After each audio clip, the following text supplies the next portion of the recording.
नमस्कार, अखबार रिपोर्टर के इस अंक में आपका स्वागत है। जैसा कि बांग्लादेश में जो अंतरिम सरकार के मुखिया हैं मोहम्मद यूनुस, उनके ऊपर दबाव बढ़ते जा रहा है कि वहाँ पे एक चुनाव कराया जाए, क्योंकि वो अंतरिम सरकार के 100 दिन पूरे हो चुके हैं और अभी तक कुछ वहाँ पर चुनाव के लिए कोई प्रक्रिया शुरू भी नहीं हुई है। इसके लिए एक और बातें सामने आ जो शेख हसीना की पार्टी है अवामी लीग, उसको प्रतिबंधित करने की बात सामने आ रही है। हालांकि एक आश्चर्यजनक न्यूज और भी है कि उनकी जो विपक्षी जो हैं बीएनपी यानी बांग्लादेश नेशनलिस्ट पार्टी के मुखिया जो है खालिदा जिया, उन्होंने अवामी लीग पर प्रतिबंध लगाने से मना किया है और बोला कि ऐसा नहीं करना चाहिए और लोकतांत्रिक प्रक्रिया से उनको चुनाव लड़ने देना चाहिए। और इस तरह की कई न्यूज आए हुए हैं और मोहम्मद यूनुस ने हिंदुओं के जो वहाँ पर हत्याएं, सामूहिक नरसंहार वगैरह हुए हैं, उन पे उन्होंने बोला कि ये झूठी खबरें हैं और बढ़ा चढ़ा के बताई गई है। इन सब मुद्दे पे हम लोग आज बात करने वाले हैं। देखिए, एक आश्चर्यजनक जो न्यूज आई है कि अवामी लीग के जो शेख हसीना की जो पार्टी पर प्रतिबंध लगाने की बातें हो रही हैं, जो उनकी पार्टी अभी जो सत्ता में थी और बाद में हसीना, आपको पता ही होगा कि वो भारत आ चुकी हैं और भारत में बांग्लादेश से मीडिया की खबरें के द्वारा से बार बार खबरें आ रही है मीडिया में कि प्रत्यार्पण के लिए मांग कर रहा है, लेकिन अभी ऑफिशियली कोई भारत सरकार के पास ऐसी सूचना नहीं आई है। वो जो भी खबरें आ रही है मीडिया के थ्रू आ रही हैं कि बांग्लादेश शेख हसीना के प्रत्यार्पण की मांग करेगा या कोर्ट ऑफ जस्टिस में जाएगा, इंटरनेशनल कोर्ट में जाएगा, जो भी मैटर है। अभी उन लोगों ने प्रक्रिया शुरू नहीं की है, लेकिन सबसे पहली बात की जो मोहम्मद यूनुस हैं उनके ऊपर चुनाव कराने का दबाव है और जो अवामी लीग पर प्रतिबंध की वो बात कर रहे हैं, तो उन्हीं की एक देश की पार्टी बीएनपी यानी बांग्लादेश नेशनल पार्टी की जो मुखिया हैं खालिदा जिया, उन्होंने कोई भी प्रतिबंध लगाने से मना किया है और बोला है कि ऐसा नहीं करना चाहिए। आपको पता ही होना चाहिए कि खालिदा जिया जो थी वो 2018 से ही जेल में थी और अभी उन्होंने अगस्त में जो वहाँ पर शेख हसीना की सरकार को गिराने के बाद उनको रिहा कर दिया गया है और जेल से वो बाहर आ गई हैं। उनके वो भ्रष्टाचार का आरोप था। और देखिए, ऐसा है कि जो शेख हसीना के ऊपर करीब 100 से भी ज़्यादा मुकदमे दायर किए गए हैं, जिसमें आंदोलन के द्वारा करीब 1500 लोगों की हत्याएं हुई थी और उनका भी आरोप इनके ऊपर लगा हुआ है। जब वो सत्ता में थी उस समय भी करीब 1500 लोगों के अपहरण और लापता होने की भी मुकदमे इनके ऊपर दायर किए हो गए। देखिए, अब बात करते हैं प्रत्यार्पण की। प्रत्यार्पण कैसे हो सकती है? एक प्रधानमंत्री हैं, खबरों में ये भी आ रही है कि उन्होंने इस्तीफा नहीं दिया है, और एक अंतरिम सरकार है। अंतरिम सरकार चुनी हुई सरकार को ये बोल रहा है कि उनको प्रत्यार्पण करने की बात किया जाए, उनको बांग्लादेश को सौंपी जाए। ऐसा संभव नहीं है। भीड़ ने उनके ऊपर हमला करके उनके जबरन उन्हें सत्ता से हटा, यानी भीड़ को तो भारत से हसीना को सौंपने वाला नहीं है। भले वहां एक चुनाव हो, एक सरकार बने, सत्ता में कौन आए, अगर स्टूडेंट लोग चुनाव लड़ना चाहते हैं तो स्टूडेंट भी अपनी पार्टी बनाकर चुनाव लड़े, या बीएनपी जीते या मोहम्मद यूनुस हो सकता है कोई पार्टी बना के चुनाव लड़े। तो ये लोग पहले तो चुनाव करके एक परमानेंट गवर्नमेंट तो दें। जब गवर्नमेंट आएगी उसके बाद प्रत्यार्पण के लिए कोई अपील उस पर भारत विचार करेगा। अभी इस पर कैसे विचार कर दे जहां वहां पर अंतरिम सरकार है जिसके टेम्पररी गवर्नमेंट चला रहे हैं और वो मांग कर रहे हैं कि भारत को कि वैसे मांग ऑफिशियली नहीं आया है, जो भी आया है मीडिया के थ्रू आया है। कोई ऑफिशियली उन्होंने कोई अपना मांग नहीं किया है कि कोई लिखित ऐसा नहीं आया है कि शेख हसीना को सौंपा जाए। लेकिन जो भी बातें हैं जो मीडिया के थ्रू ही आ रही हैं, लेकिन वो बातें कहीं से तो आ ही रही। तो अब भारत किसको सौंपे?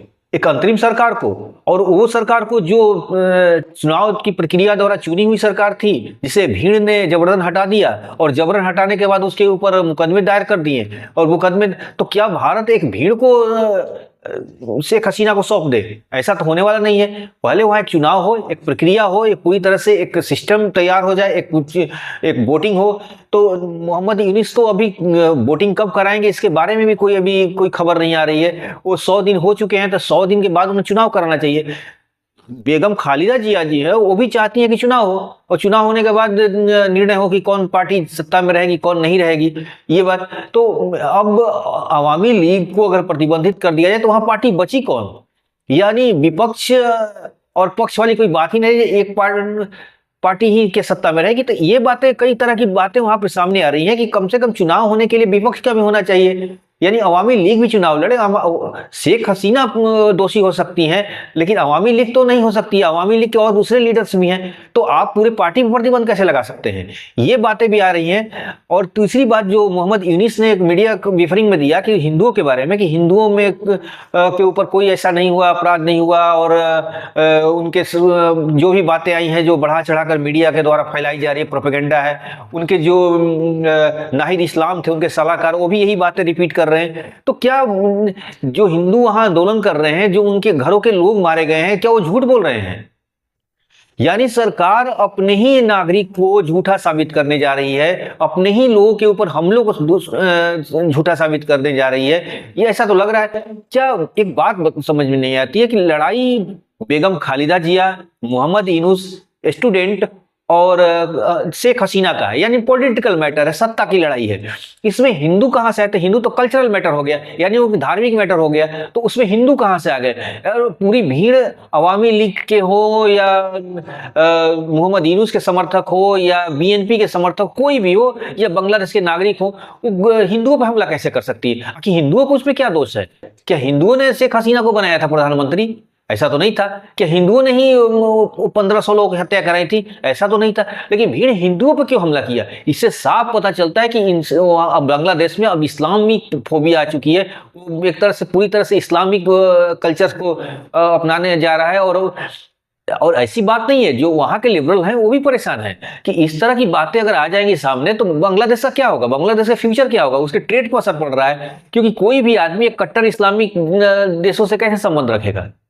ये भी बातें हैं जो सामने आ रही है। ये बातें वहां के जो लिबरल लोग हैं, जो पढ़े लिखे लोग हैं, और जो एक्टिविस्ट हैं, वो भी समझ रही है बातें कि इस तरह की बातें अगर बांग्लादेश कट्टर इस्लामिक राष्ट्र हो जाएगा तो फिर बांग्लादेश का भविष्य क्या है?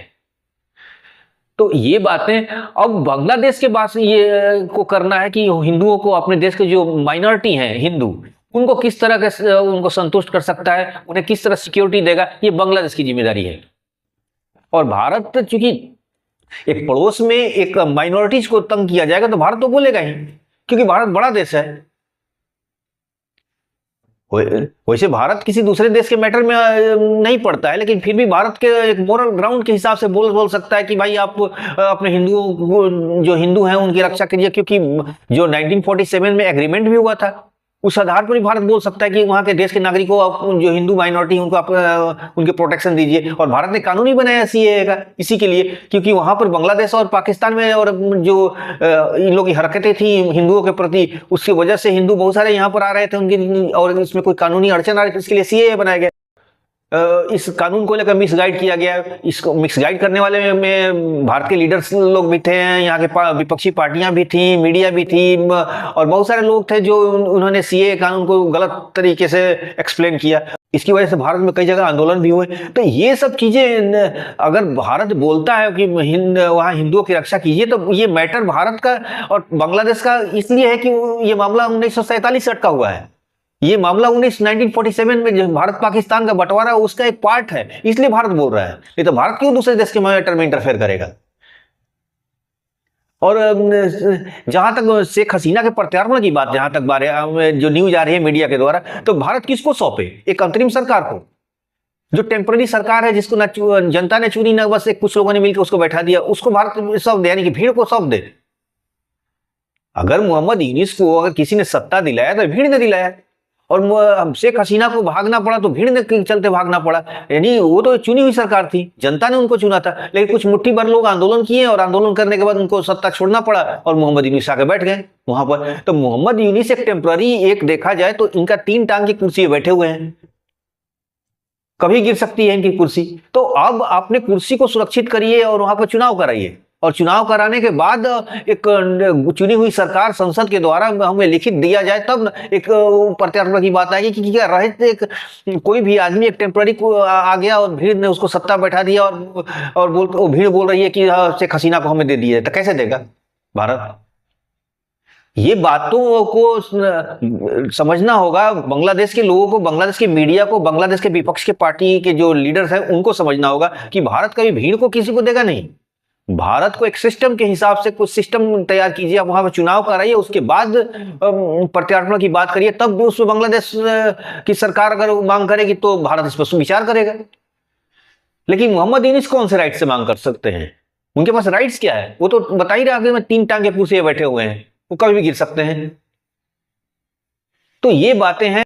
जो अवामी लीग को प्रतिबंध करने की बात हुई है, उनके कट्टर विरोधी खालिदा जिया, जो शेख हसीना की कट्टर विरोधी थी और शेख हसीना की वजह से वो 7-8 साल जेल में भी रही हैं, तो वो भी अगर ये बातें कर रही हैं कि नहीं अवामी लीग को प्रतिबंध न किया जाए, तो एक तरह से देखा जाए तो वो डेमोक्रेटिक तरीका को अपना रही हैं। और सबसे बड़ी चीज कि वो भी एक सियासीदान है और उनको भी चाहिए कि चुनाव, क्योंकि जब तक वो चुनाव नहीं होगा तो सत्ता में वो आएंगी नहीं, और सत्ता में आना न जाना तो चुनाव के बाद है। लेकिन मोहम्मद यूनुस कब तक बैठे रहेंगे? वो तो केयर टेकर हैं, वो तो अंतरिम सरकार के मुखिया बने हुए हैं, टेम्पररी उनको बनाया गया है, तो वो कब तक परमानेंट की तरह वो व्यवहार कर रहे हैं? तो इसलिए बांग्लादेश सबसे पहले वहां चुनाव कराए, उसके बाद भारत सरकार को कोई अपील जारी करे, भारत सरकार उसको विचार करेगी कि शेख हसीना को भेजा जाएगा या नहीं भेजा जाएगा। तो वहां पर पहली बात तो वहां एक फ्री फेयर इलेक्शन हो, और उसके बाद देखिए ना वहां के चीफ जस्टिस को भी बोला जा रहा है कि हटाओ, प्रेसिडेंट को बोला जाता है कि हटाओ। जब सबको हटाओ, बंदूक के नोक पे हटा दो,